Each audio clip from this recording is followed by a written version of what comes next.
Hi, this is Rabbi Tzvi Mandel of Congregation Kahal B'nai Yisrael. We're up to the third Mishnah in Pirkei Avos, ethics of our ancestors.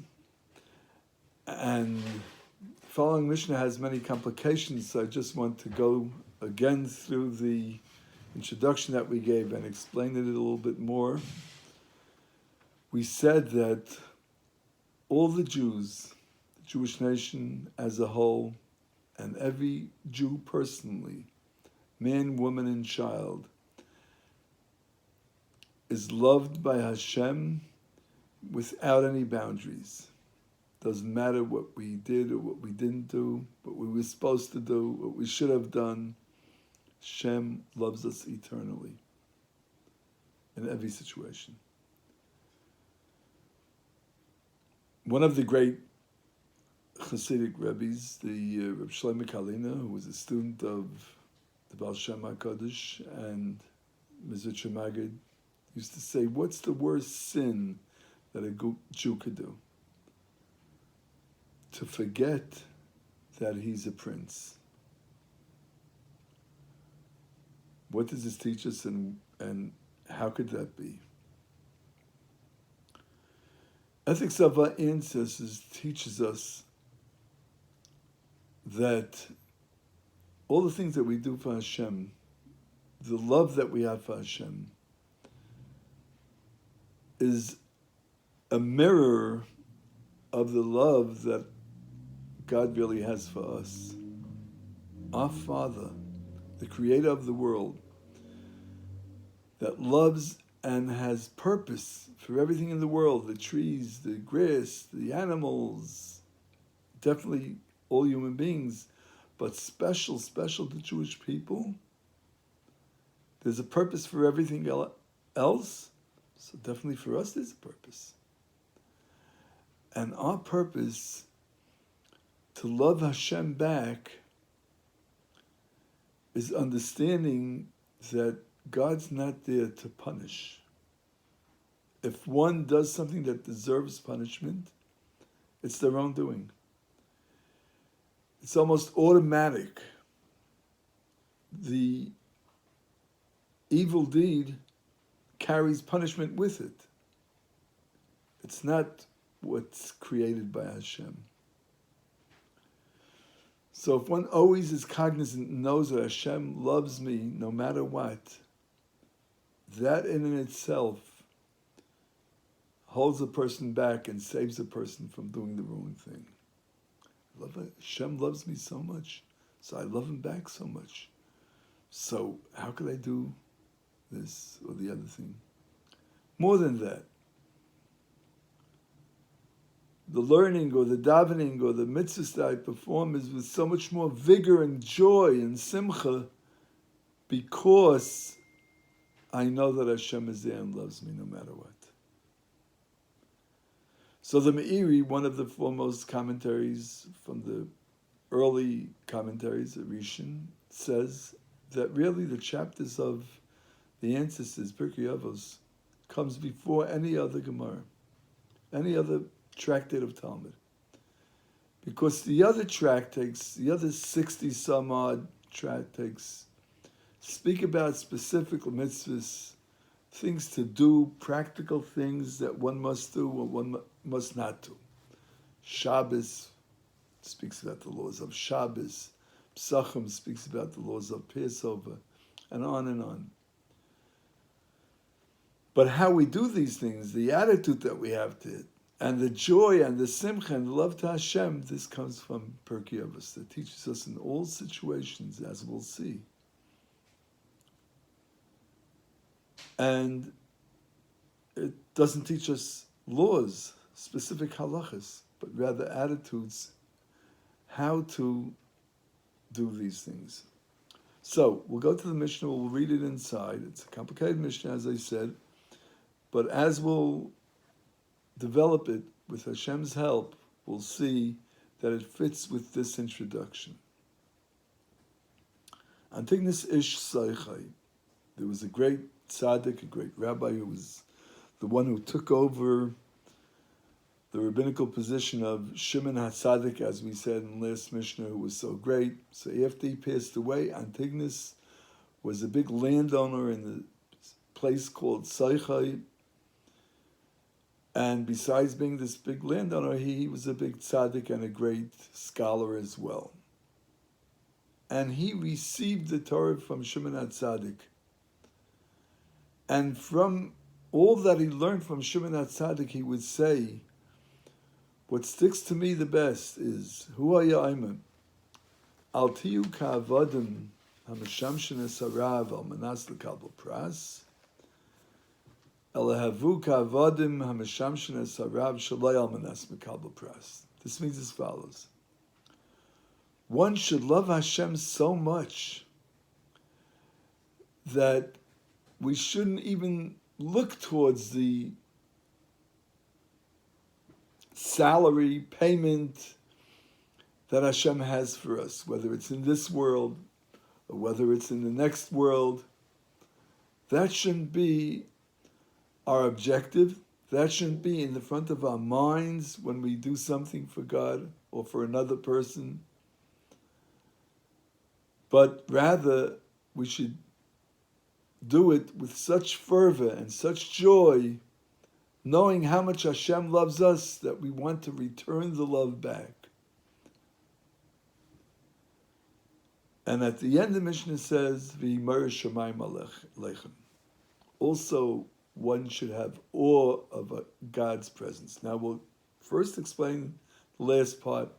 There are two kinds of yirah shamayim, two kinds of fear of God. One is, I do a mitzvah because I'm afraid I'll get punished. And that's great when it comes to holding one back from doing something that shouldn't be done. But it's not so great in an attitude towards doing a mitzvah or learning or davening or doing something positive, because if I'm just worried about not getting punished, then I might do it on the most minimal level, just to do it, so I'm not punished, but I'm not really into it. And B, walking around like a mourner all the time doesn't help much. A mourner is half alive and half dead. But when one does mitzvahs with joy and with simcha, feeling the great love that Hashem has for us, then everything else is secondary. I shouldn't say it's secondary. Everything else is also as much important, but it's accepted and loved by the person doing it just like anything else that they really want to do. Explain it a little better. Talmud says, the Gemara says, that if someone gives charity on the condition that his sixth child should get well, then he's a tzaddik omer. He's a great righteous person. But the commentaries explain the reason for this is because the Jewish people love Hashem so much that even if it's so-called not going to work, he'll give the charity and his child still stays sick, God forbid. He's not angry at Hashem. He doesn't regret giving the charity. He understands that he has to do more tshuva, he has to become a better person, he has to become a better Jew, or that there's a reason why someone had to get punished, whether it's the child or the parent, whatever it might be. But he has no qualms with Hashem.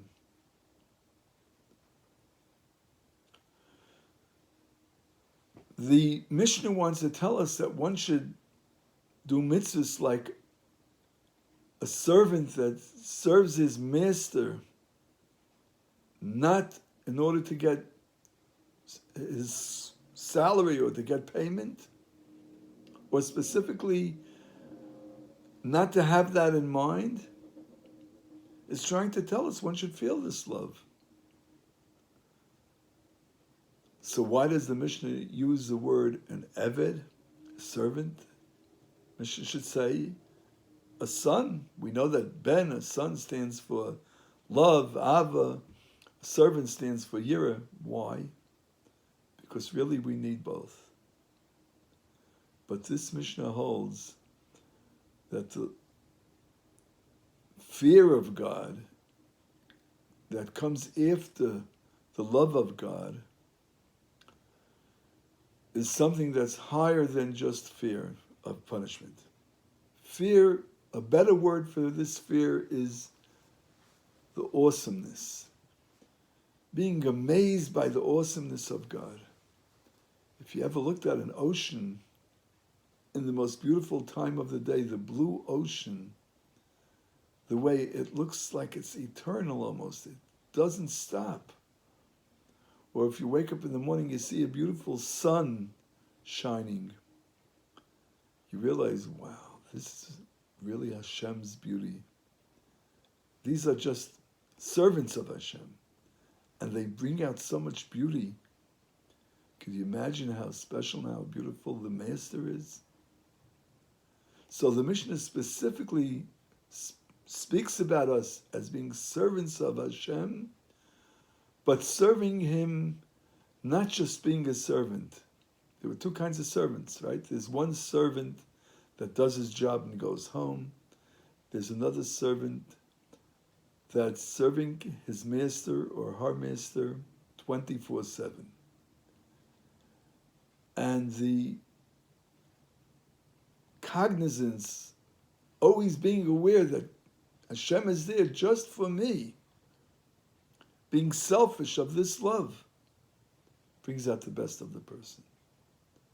Because it's not a selfishness that stays with me. It's a selfishness that brings out how much more I could do for Hashem, and more simcha, more joy, and more being involved in doing Hashem's work.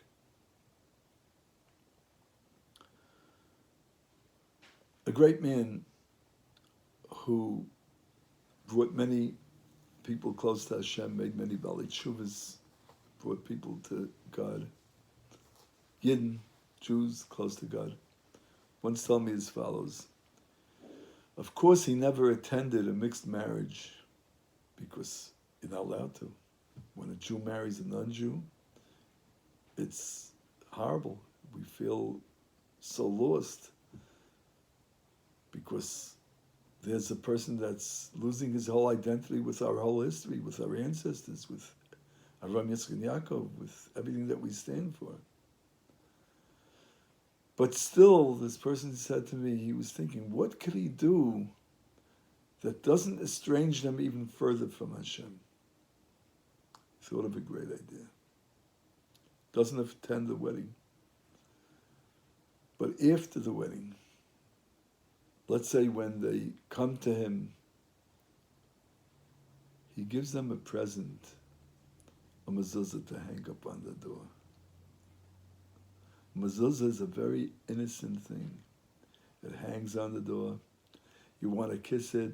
Fine. You don't want to? You don't. You want to see it? Fine. You don't want to see it? You know, like a little kid, cover their eyes. Oh, nobody could see me. You don't realize everybody could see them. They can't see everybody else. So the mezuzah sits there in a very innocent way, and whenever you're ready, mezuzah is there to be mashpia on you, to have an influence on you. I think it's very beautiful. The Helik Arizal says that the mezuzah protects a person when he goes out of the house, just like it protects the house when he's not there or when he is there. But it always has this presence to remind us that Hashem is watching over us. And it also reminds us, before we go into the street, not to be influenced by the street, but rather to take our beautiful home with us in the street. So, This is a lesson that Antigonus Ish Saichai taught us, and it goes along with the theme of Avos being the beginning of all the tractates, and Kol Yisrael Yeshlam Cheluk L'Olam Haba. All the Yidden are connected to Hashem in this world and in the next world forever and ever, and we feel the love, and we should never think of ourselves of being less than a Ben Melech, because that's the biggest sin. It's always a mitzvah to feel like a Ben Melech and be stronger and more joyous in our mitzvahs and in our learning and in our davening. The next Mishnah, Mishnah 4. Yosi ben Yayezeh ish Sureida, Yosi ben Yayezeh ish Yerushalayim. These two great sages received Torah from the previous Antigonus ish Saichai, or some hold that they really received it from Shimon HaTzadik, whatever. And they both had two different views in how a Jewish household should use their time or should teach their children, home environment. So Yossi ben Eliezer would say as follows: your house, your home, should be a home that should be a meeting place for chachamim, for righteous people, for Torah scholars, for good people. And one should be involved with them so much that should feel humble and go after the dust of their feet and drink with thirst the words that they have to say. These two last descriptions teach us that the type of chachamim and tzaddikim that you should look to invite to your home and to bring Torah in your home shouldn't be just book knowledge people, shouldn't be just people whose knowledge is just on the outside, but their actions are the opposite of their knowledge, but rather that even in the dust of their feet, meaning things that are seemingly unimportant, should also have chachma to it, should be something that you and your family could grow from. And that will teach you how important and how special the words of Torah are, and the ways of Jewish life and a Jewish home is, that when you drink the wisdom, you won't ever get satisfied. You will drink it and still be thirsty, and drink it more and still be thirsty. And that's the greatest blessing. To always be thirsty for being connected to Hashem. Always be thirsty for spiritualism like Hashem means spiritualism. There are so many different wisdoms out there, so many different chachmas.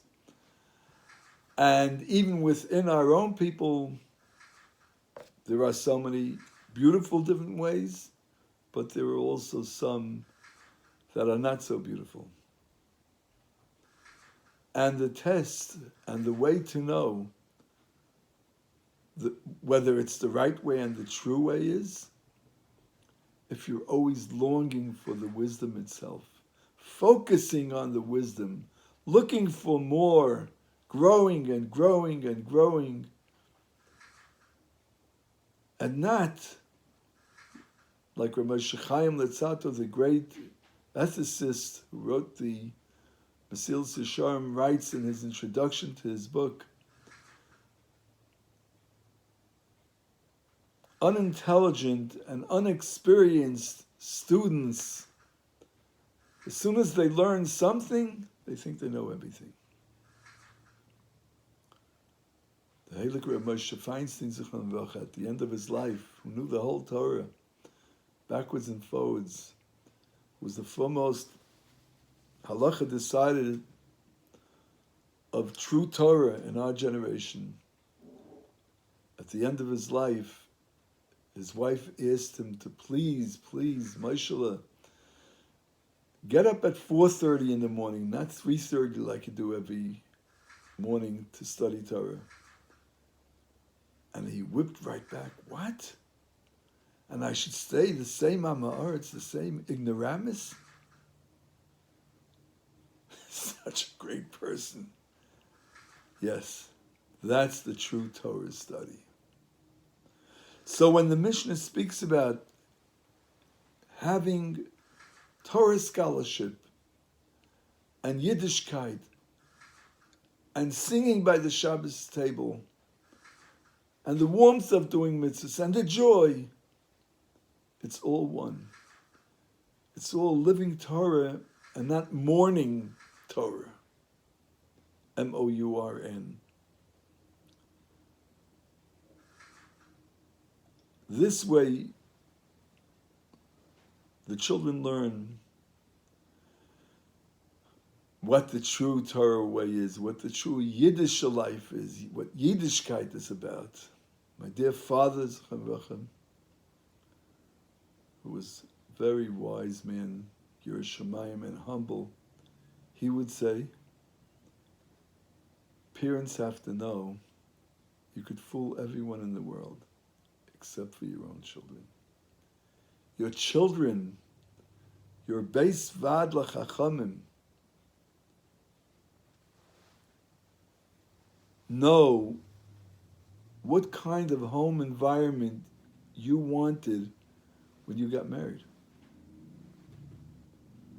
Your children know what your subconscious is all about. When we were children, there was a saying, do as I tell you to, don't do as I do. That is the most wrong chinuch and upbringing a child can have. But rather, children have to feel the joy and the openness to Yiddishkeit and to Torah and to good, fine, elegant midas, character, attributes, which can't be faked. So if they see the wisdom of Torah coming into the house, and they see the guests and how they grow from it and are always thirsty for it, then you're on the right track. We'll go to the next Mishnah. Chapter 1, Mishnah Hey, in Pirkei Avos, Ethics of Our Fathers. The first tractate in the Shas, like we said. Yossi ben Yochanan es Yerushalayim, this great sage from Yerushalayim, he would say, Hi beischa pasuach l'rvacha. He held your home should be open like Avram Avinu's, like Father Abraham's home, as the Torah teaches us. It was open on all four sides, so that guests shouldn't have to go around to find the door. There's another medrash that says there was actually an entrance for each guest separately, so one shouldn't get embarrassed when they come into the house, and each one had like its section where they were fed and an exit where they could go out without being embarrassed by seeing the other person. I believe that's what the medrash says. Pasuach l'rvacha, it should be open wide. And who should be the people of your home? Who should be your guests in your house? Not the Talmidei Chachamim, but rather v'yiyu aniyim b'nei veischa. Poor people should be the peoples of your home. Some of the great sages of our generation and the generation before had open homes. One of the greatest Balei Chesed, people who did love, who always were looking to do good for others, was the Heilige Kapitchen Tzvi who lived on Lower East Side. We come from those Chassidim. Rabbi Yeshua Heschel. And he would bring all kinds of people into his home. And over the bridge in Williamsburg, there was the Stolner Rebbe, Rabbi Yankov Chaim, who was buried in Detroit. Nebuch didn't leave any children, but him and his wife, day and night, were busy helping people. During the years of the Depression, they had an open home, 724, next to their shul. They actually had a whole house where they lived on the top, and on the bottom there was a floor with a dining room. The other floor had bedrooms, and people were able to come any time of the day and night and have a hot meal and stay as long as they want. And some people took advantage and stayed for a very long time, months and some years. But this is the lesson that you're going to teach your children. An open home to other Yidden, no matter what they look like. Should excuse me, no matter sometimes how they smell. This is a deep lesson. In the generation before us, the Heilig Reb Chaim Brisker had an open home. His home was so open that his children didn't have a specific chair that they sat on. The dining room, so to say, had, 25 or 30 chairs around it all year round, 365 days a year. And any poor person from the street could come in, and if a child came, he had to find a chair.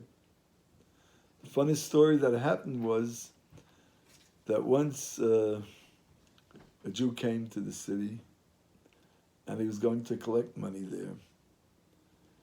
And Reb Chaim Brisker came in, and the place was full. He found a place.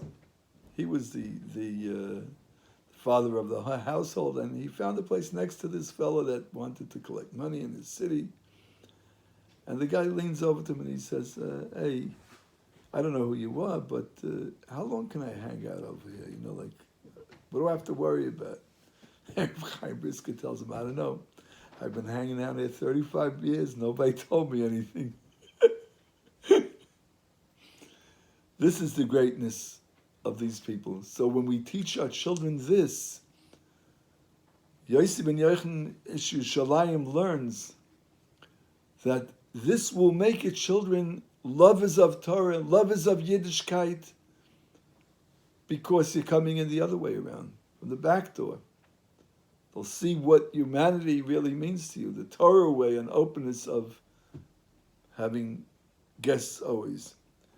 The Mishnah just teaches us that you have to watch the sneers in your home then. A person shouldn't speak excessively to a woman that he's not married to. Or if Chazal say even his wife at certain times. And it could bring to horrible things. As we know over the years, especially too much openness, they say a person, the brains could fall out of the head. Not to be too negative. So these are the two views, how to carry out the love of Hashem to us, always remembering that. And it could either start with the love of the wisdom, or it could start with the love of the heart. Either way is good. And we'll stop here, meanwhile.